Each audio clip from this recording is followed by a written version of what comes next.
Assalamualaikum warahmatullahi wabarakatuh. Halo anak-anak, apa kabar?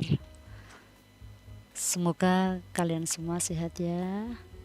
Alhamdulillah. Selamat ya anak-anak, sekarang kalian sudah di kelas 9, yaitu kelas teratas di SMP. Dan tentunya lebih semangat.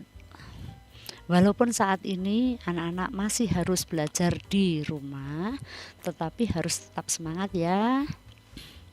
Jangan lupa pesan saya, anak-anak harus selalu jaga kebersihan, jaga kesehatan, dan ikuti prokes.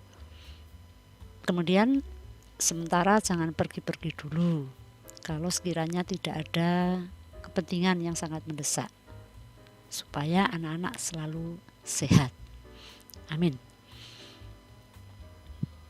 Oke, baiklah anak-anak, mulai hari ini Bu Eni akan mendampingi kalian untuk belajar IPA di kelas 9. Untuk pertemuan yang pertama ini, Bu Eni hanya akan menyampaikan kompetensi dasar atau KD dan materi yang akan dipelajari di kelas 9 semester 1 ini.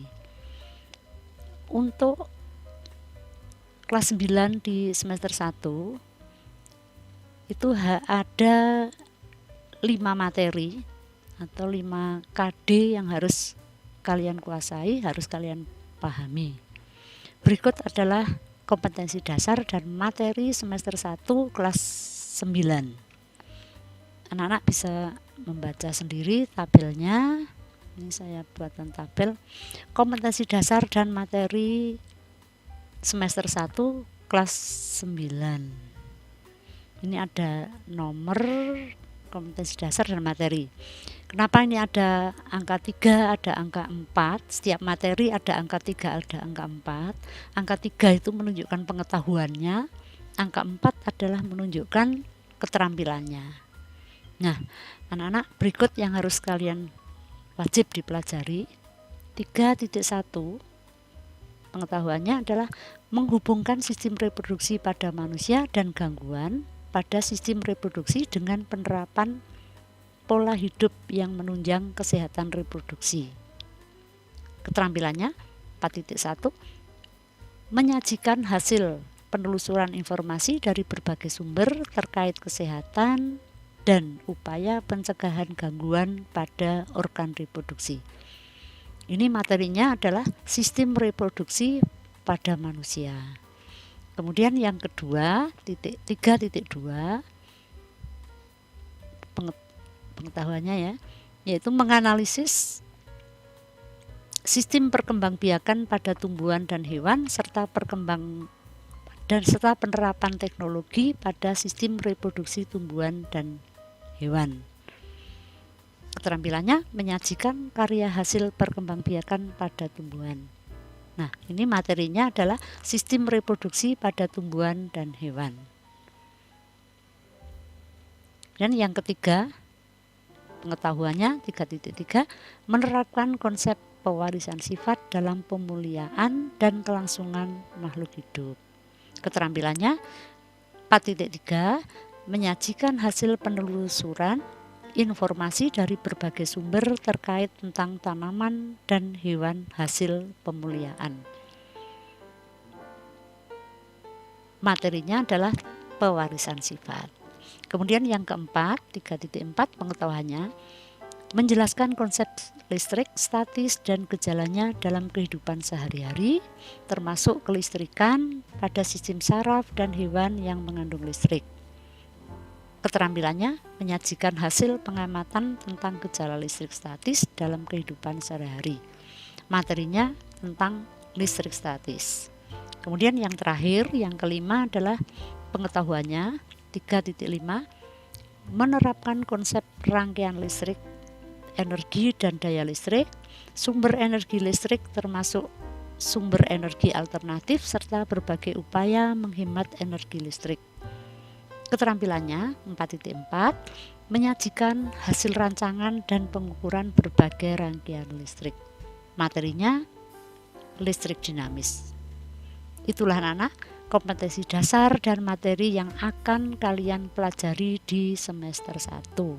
Jadi ada 5 materi yang harus kalian pahami, yang biasanya setiap KD itu ada evaluasi, kemudian nanti di tengah-tengah biasanya sampai pewarisan sifat nanti akan diadakan penilaian tengah semester. Kemudian di akhir KD nanti akan diadakan penilaian akhir semester. Nah, anak-anak, itu untuk pertemuan yang pertama, hanya itu yang saya sampaikan.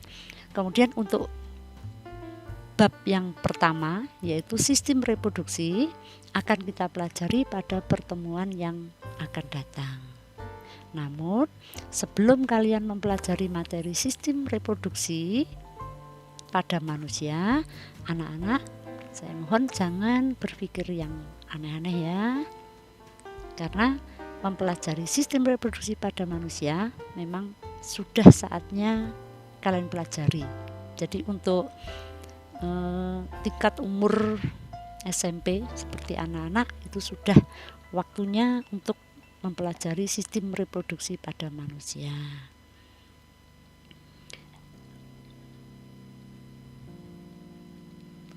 Pada sistem reproduksi manusia, anak-anak nanti akan mempelajari mulai dari pembelahan sel, kemudian organ-organ reproduksi pada wanita maupun laki-laki, kemudian proses menstruasi, proses kehamilan, dan juga penyakit-penyakit yang berhubungan dengan sistem reproduksi. Nah, maksud dan tujuan untuk mempelajari bab ini maksudnya adalah supaya anak-anak lebih paham tentang organ-organ reproduksi pada manusia, baik laki-laki maupun perempuan, dan juga supaya kalian bisa memahami bagaimana cara menjaga dan merawat organ reproduksi pada manusia. Oke, paham ya anak-anak? Baiklah, sebelum masuk ke pertemuan yang kedua nanti, anak-anak saya beri tugas untuk mencari dan membaca materi reproduksi pada manusia. Anak-anak untuk mencari materi itu silahkan anak-anak bisa mencari dari berbagai sumber referensi, bisa dari buku apa saja, bisa dari internet ataupun dari sumber yang lain. Dan jangan lupa sebelum kita mempelajari, jawablah pertanyaan berikut. 1. Apa tujuan sel membelah?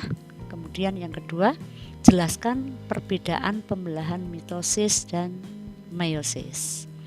Tugas itu nanti dikumpulkan paling lambat sebelum pertemuan yang kedua, yaitu sebelum paling lambat tanggal 22 Juli 2021. Besok kita pelajari bersama-sama. Anak-anak, untuk pertemuan yang pertama ini saya kira itu dulu. Selamat belajar dan sampai jumpa pada pertemuan yang berikutnya. Terima kasih. Wassalamualaikum warahmatullahi wabarakatuh.